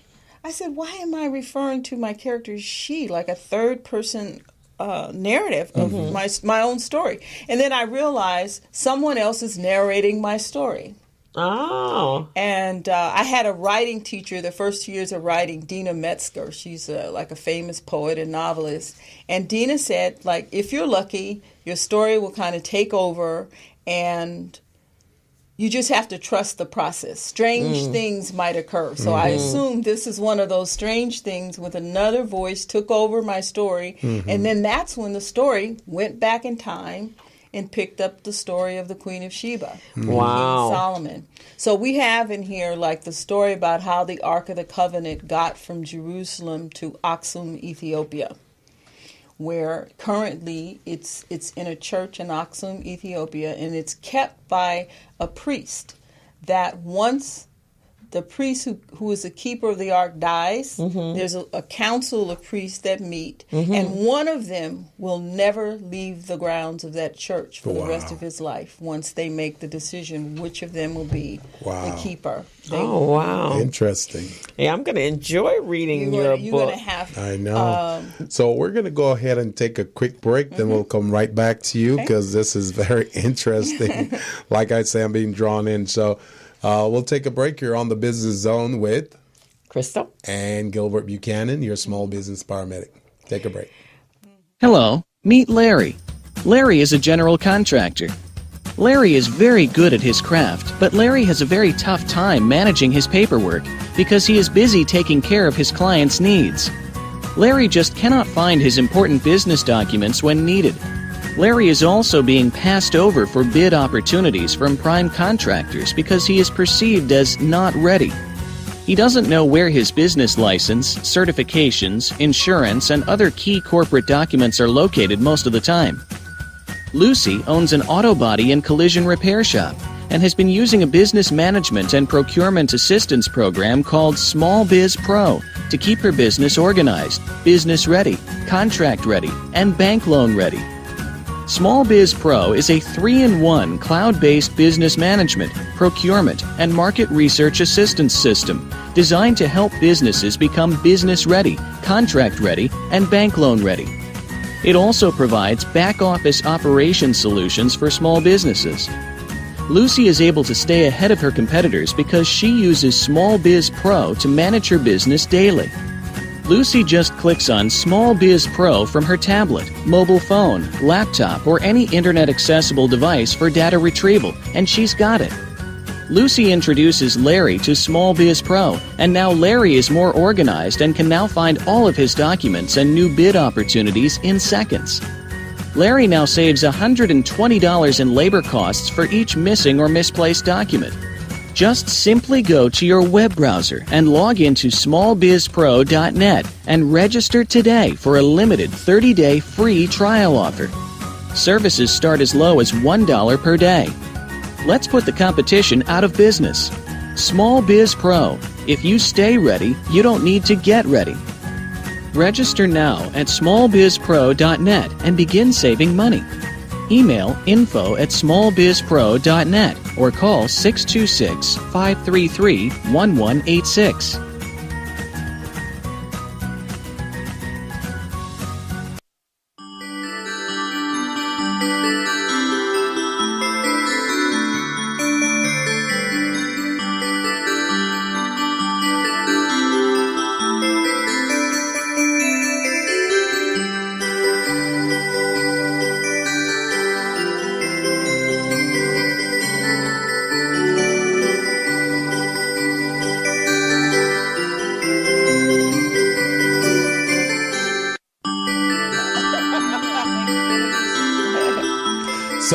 back in the Business Zone with Krista and Gilbert Buchanan and our very, very special guest here.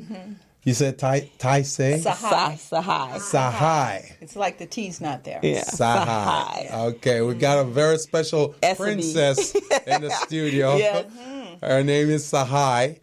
And Crystal, you got some this questions? is just absolutely amazing. So, so you got to see, they obviously took you on a tour of, and where did they live? Where in Egypt, in Ethiopia? Where? Was it in the capital or? Yeah, in the capital. Okay, yeah, okay. They lived in the capital, and they lived unexpectedly in palaces. So I didn't expect palaces in Africa. They're just like, whoa. Oh, yeah, they do. That's have Okay, they that's really do. Because they hit our history, right? Yeah, they hit Oh, it. yeah. Yeah, see, that's They it. hit it well. That's And they exactly hit it. mainly the good parts. They make us- Right. They make us Exactly. think it's all jungle and They make you know. us think it's all jungle. Yeah. I'm going to tell you about a spiritual experience I had when I met him, because I mentioned to you that when he said, you're from the royal lineage of the house of Judah, like I'm looking at him and it seemed like there was a breach in reality, like reality cracked open, and it felt like my spirit suddenly was being pushed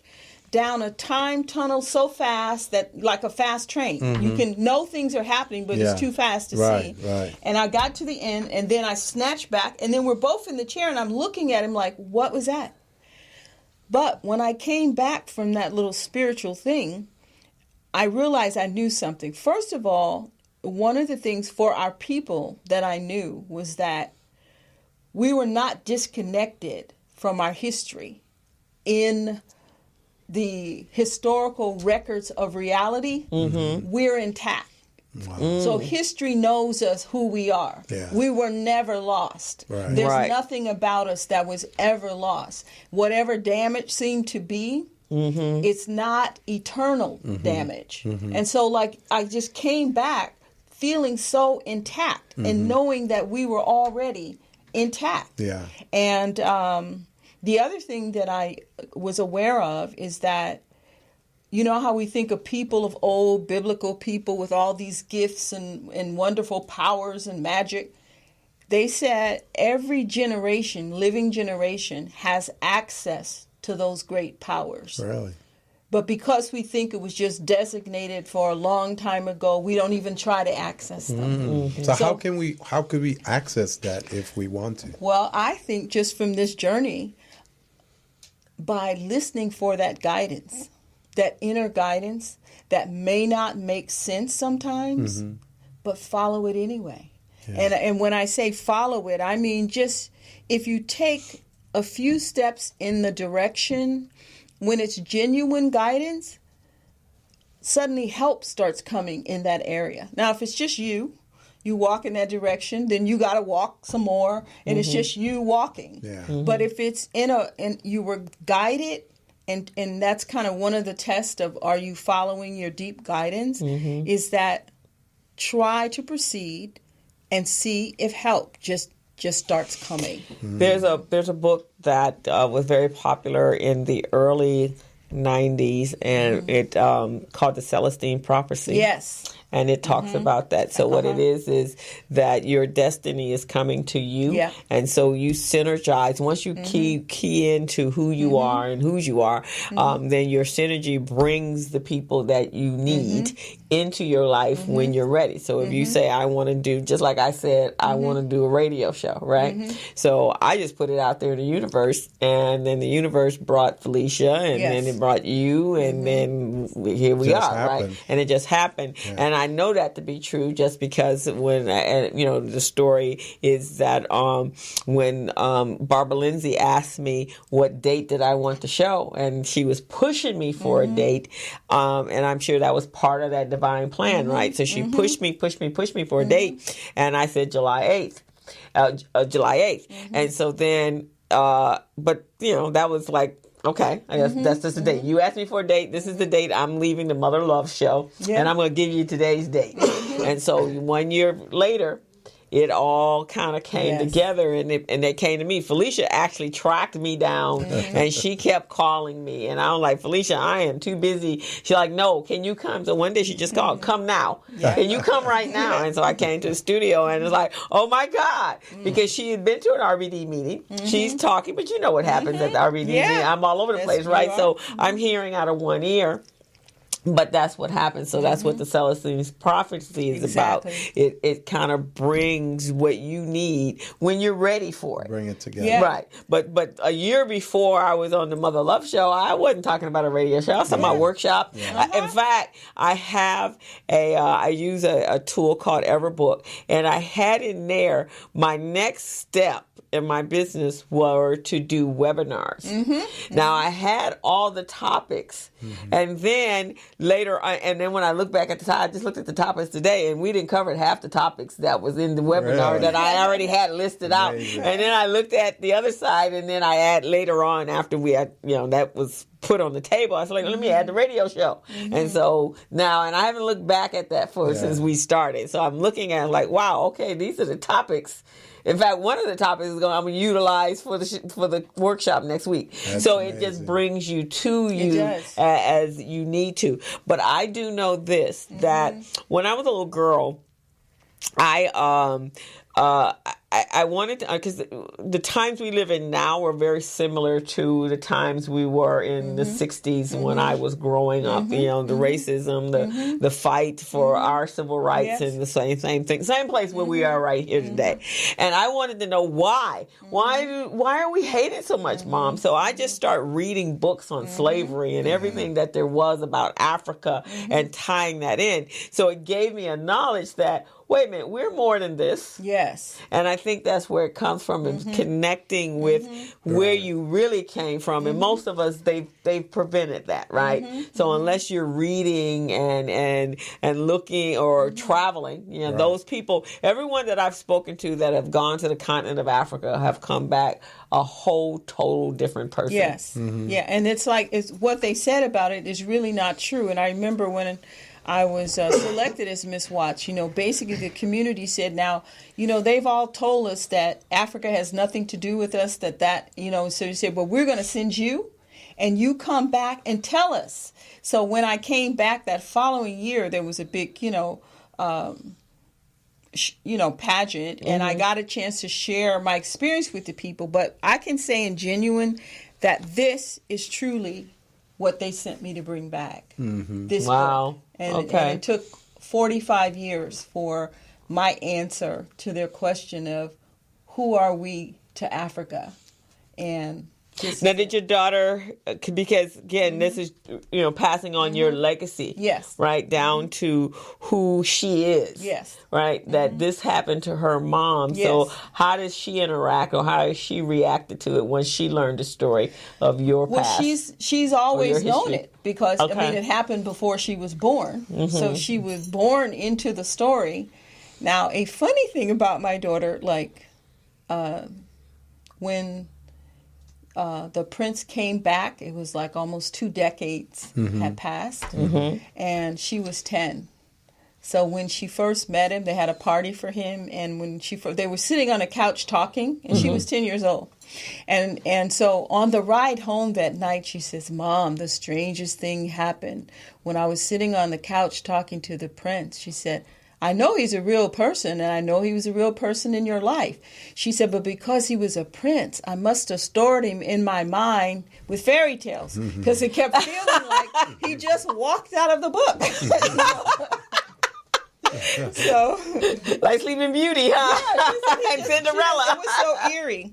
But I did want to give you guys, I made these bookmarkers. Oh, thank you. These bookmarkers. It's Gilbert, I know that you've got intrigued. So this is a signed copy of my book for you. Oh, thank you so much. You already have yours. Thank you. So enjoy. I definitely shall, and I will definitely introduce, because I told Melba, as I said, her pseudonym is MJ Duffy, but her name is Melba Carter. And I told her when I hadn't read a book, and I was so busy I hadn't read a book, and I read her book, the first one, like in 24 hours. Wow! And I was just like blown away. Where does this imagination come from? Yes. And then when she put, and then the second one came out, and I read that one, and so she's working on her third one right now.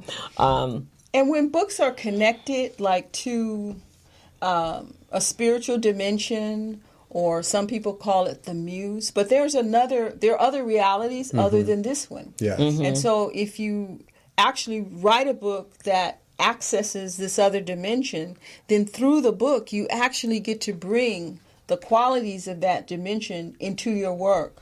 And so when people read it, they get to experience that expanded version of life, and so it expands their life as well. That's fantastic. Yeah. So now, which was actually timing always works, because I actually had you at the top of the show. But now that Gil has been on the show and talked about sales, because that's a big part. We're going to talk about the business side of your book now, because sometimes when we have our creativity, it's easy to put that, especially if that's what if you're right-brained and that works for you. But then the business side of the book, it goes to your left side of the brain, and the marketing and the sales. It's a whole nother world. Because literally for 21 years I've been like this, writing and typing this, and then all of a sudden I'm like this, connecting with people, connecting. So it's a new world for me. And Gil, I'm sure you were the first speaker there was a Recycling Black Dollars seminar on business relationships. I was there. She was there. I was there. I came to all four of them. I took copious notes because I knew that now is the time for me to make the connections, for the book. And so my launch was like kind of my first presentation to the world. Yes. The book is available on Amazon in paperback and Kindle. Yeah. And so people can just, log in. If you read it, I'm asking you to go on and make a comment or review of it as you're reading it. And I'm on Facebook. So I really do need more help, probably. Right, exactly, and very creative a publicist or something like that to really help me. And let's talk to Gil and see if he knows how to market these. Right, and then the young lady that's the publicist for the guy that writes the cartoon. What was the young? Yeah, I don't remember her name. I think I have her name. She's a publicist, and she actually is Tana's publicist. Yes, she is. Right? Yeah, she's Tana's publicist. I will refer you over. Refer me. Yeah, and just hook me up with that person. Lisa. Her name is Lisa. Right. Because I'm starting to get. So I realized this weekend I need attorneys or something to help me with contracts, because suddenly I'm getting calls. I got a call from Oakland. They want me to come you gotta do have something contract. At Stanford, do something. What do they need to do? 5 or 6 to speak at a couple of groups at Stanford, speak at several churches in Oakland, speak as African American Are they Museum. paying you? There's for a the whole trip? tour. So they will, but now I'm trying to think. Okay, so how much am I charging? So it's like all of this is coming in. I got invited to Atlanta in February, and that's great. Israel and Kenya. So all these things are kind of coming in. So I just need. I can send you over a referral. Business. Right, it's a business. It's a business, and I'm glad you said that. Yeah, it's a business. New business. So we do have. I have some referrals for an entertainment attorney. I would like that. Jai is part of the Bella Network, and so we have a couple of them, and so she can help you with the contracts, as well as.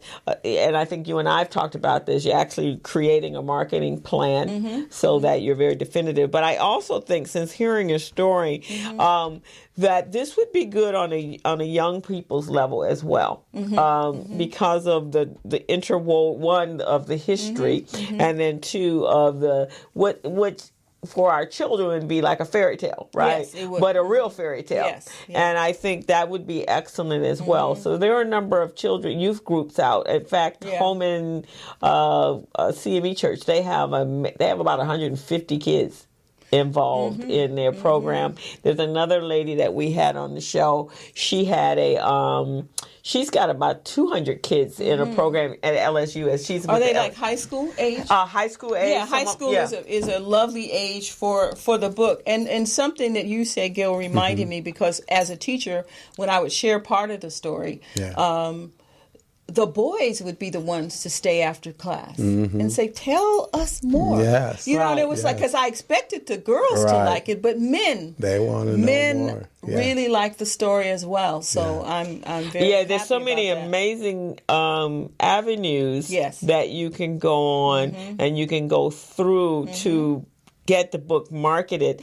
There's in fact, Melba, I took her, there's a hub up in Los Angeles. It is called the LA City Hub, and it's kind of a haven for writers.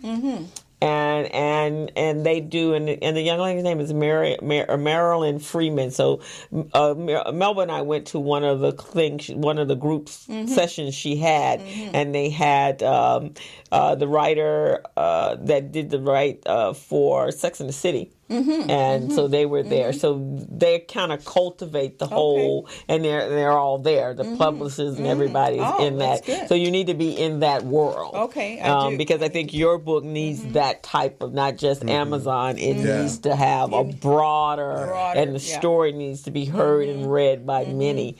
Because it's a fascinating story. I mean, wow.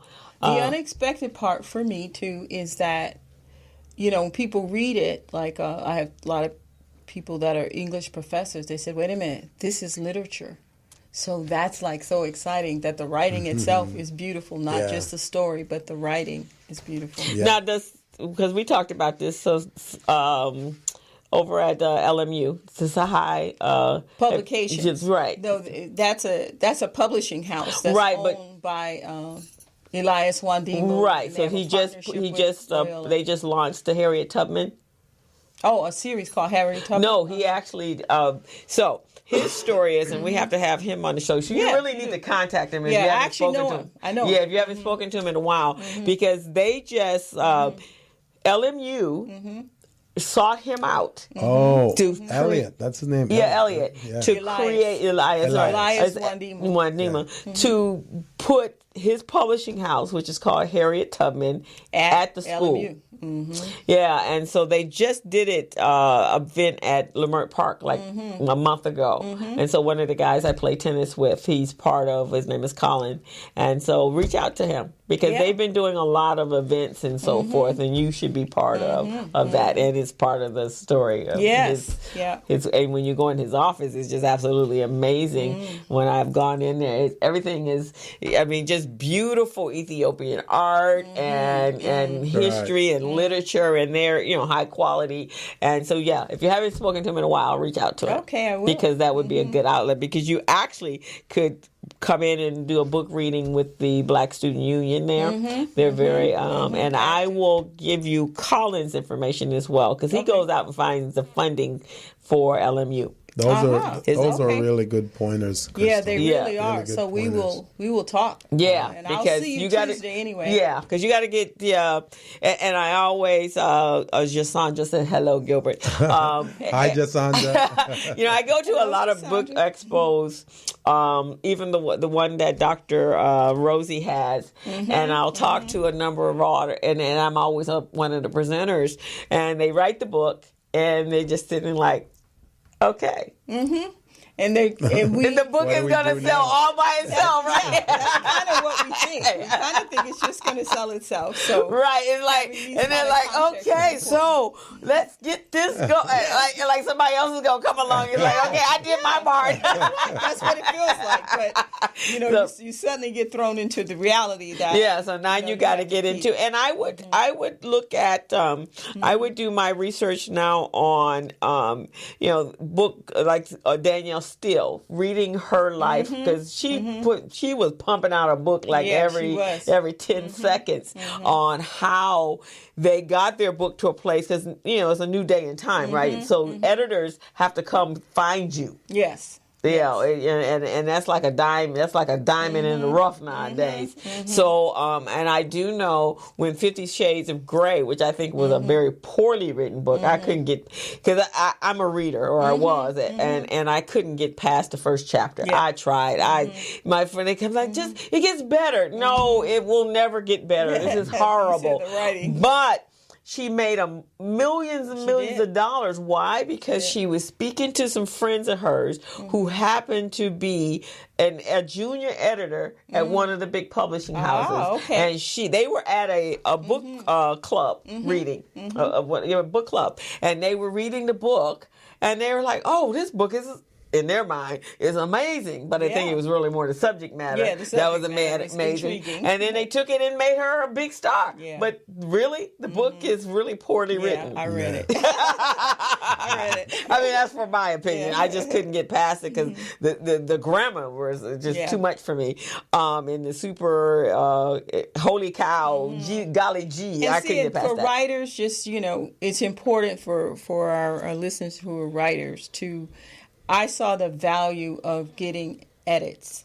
So literally, I had 5 different people edited my book. 5, it went through 5 other minds. Because after a while, as a writer, I can't see my mistakes. Because if the mistakes are there, I just add. I fill it in when I read it. And then finally, when they all finish their edit, and I returned the final thing and I read it, it reads so... Before, I would always be nervous about finding something. It reads very beautifully now. Okay, that's so fantastic. Editing is important. Okay, so we can sit down and talk about helping you create a marketing plan, and then giving you the referrals to whomever, and then but having a solid plan, just like he and I have a plan for how we run our business. This is where you are now. The next step is, how do I make this? Because this book could actually become a movie. So what do I need to do with this book in order to get it to that place, right? To leverage to that place. Who do I need to meet? And how do I need to elevate it to that? But they got to know where you are. So social media is a part of that. So getting a social media manager to run it. And that could be Jasandra, right, Jasandra? And she says, bring a book. She says, bring her your book to the RBD meeting, and she will buy one. But that's what she does. Jasandra does Tell Jasandra she always comes up for me. Jasandra has been circulating in my spirit, That's good. And it's like, okay, Jasandra. There's Jasandra popping up again. So see, you hear that, Jasandra? She is calling you to help her. So she needs, and that's my second referral, because I think I referred another young lady to you. She goes, yes, a movie. That could be the case. Make sure you tell the audience how to get a hold of you. And what contact information you have. Okay, so you could go on my Amazon.com, and then if you click my name, on the page, then you'll go to the author's page, and it has some more information. And tell them your name. And then my name is Teshai Essiebea Farrell. And so you can reach me at Teshai7@AOL.com. That's my email. It's spelled TSEHAI 7@AOL.com. Perfect. And so, be in touch. So if you have book clubs, if you have speaking engagements or a conference and you want me to come and share the story, I'm available to do that. I'm starting to book now. Okay, fantastic. Excellent. So you and I will get together, and we're so proud of you. Thank you so much. Congratulations on launching your book. I appreciate being here. Fantastic, and you've been a phenomenal guest. We're going to be wrapping up in a second, but we want if you can still get your ticket for the Crenshaw Christmas Ball this Saturday, December 9th from 7 to 11, and the address is 5426 Crenshaw Boulevard. There's a parking lot on the corner. Formal, bally, cocktaily attire. Cross Street is 54th and Crenshaw. Food is going to be phenomenal, entertainment, and we're just going to have a fantastic time. Sounds like a plan to me. And we will see you at RBD's meeting. RBD's meeting is Tuesday, the second Tuesday. We're wearing red and green or green. We're taking our holiday picture. The Christmas color. The Christmas color. Ian Fox is our speaker. So come on out. You can pick up Teshai's book there. And then Monday through Thursday, Gilbert and I will be in instruction mode at the Los Angeles Urban League. You can Google develop, grow, and Develop, grow, and thrive. Launch, right? Launch. And then doing business with the state of California. So go to our YouTube, go to our Facebook page, and you can see the flyer there, or give us a call at 323-906-7004. And we'd love to see you next week. Excellent, and thank you for joining us here on the Business Zone today. As you know, we're small businesses, we're small biz pros, and that's how we do it. Right. So we're out until next week, Friday, from 3 to 5. Exactly. See you next week, guys. Yes, I'm an entrepreneur. Oh, yeah. I'm a businessman. Yes, I'm an entrepreneur. Oh, yeah. I'm a businessman, yes, I'm an entrepreneur. I'm a businessman, yes, I'm an entrepreneur. Ooh, yeah. Crystal Mitchell, do you have my business plan? Just review the pages of my marketing plan. Crystal Mitchell, do you have my business plan? Just review the pages of my marketing plan. Got my capability statement, yes, I'm ready to go. Got my balance sheet, my P&L, my statement of cash flow. I'm a businessman, yes, I'm an entrepreneur. Oh yeah, I'm a businessman, yes, I'm an entrepreneur. Oh yeah, I'm a businessman, yes, I'm an entrepreneur. I'm a businessman, yes, I'm an entrepreneur. Ooh, yeah. Crystal Mitchell, do you have my business plan? Just review the pages of my marketing plan. Crystal Mitchell, do you have my business plan? Just review the pages of my marketing plan. Got my capability statement, yes, I'm ready to go. Got my balance sheet, my P&L, my statement of cash flow. I'm a businessman, yes, I'm an entrepreneur. Ooh, yeah. I'm a businessman, yes, I'm an entrepreneur. Ooh, yeah. I'm a businessman, yes, I'm an entrepreneur.